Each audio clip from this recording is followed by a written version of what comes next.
জীবন মৃত্যুর সন্ধিক্ষণে লড়াই করছেন আওয়ামী লীগ নেতা সুরঞ্জিত সেনগুপ্ত।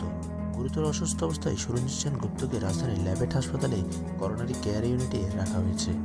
পরিবারের পক্ষ থেকে তাকে সিঙ্গাপুর নেওয়ার কথা থাকলেও হসপিটাল কর্তৃপক্ষ বলছে তার অবস্থা সংকটাপন্ন, তাকে কোথাও নিয়ে যাওয়া সম্ভব নয়। হসপিটালের সহকারী ব্যবস্থাপক সাইফুল ইসলাম জানান, তার অবস্থা খুবই সংকটাপন্ন, তাকে লাইফ সাপোর্টে রাখা হয়েছে। উন্নত চিকিৎসার জন্য পরিবার তাকে সিঙ্গাপুর নেওয়ার কথা বলছে বলে হসপিটাল কর্তৃপক্ষ তার জন্য এয়ার অ্যাম্বুলেন্স করে রেখেছেন। হসপিটালের ডাক্তাররা জানান, তবে ওনার অবস্থা যেরকম তাতে কোথাও নিয়ে যাওয়া সম্ভব নয়।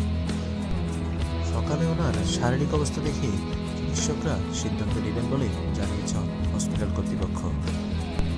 রাত 1:15টার দিকে সুরঞ্জিত সেনের ব্যক্তিগত সহকারী মাহবুল হক বলেন, স্যারের অবস্থা ততটা ভালো নয়, তবে এখনও হৃদস্পন্দন আছে বলে জানিয়েছেন চিকিৎসকরা। সত্তরোর্ধ্ব সুরঞ্জিত দীর্ঘদিন ধরে রক্তে হিমোগ্লোবিনের স্বল্পতাজনিত অসুস্থতায় ভুগছিলেন। শুক্রবার অসুস্থ হয়ে পড়লে তাকে ল্যাবেট হাসপাতালে ভর্তি করা হয়। অবস্থার অবনতি হলে শনিবার 8টার দিকে হসপিটালে সিসিইউতে নেওয়া হয়।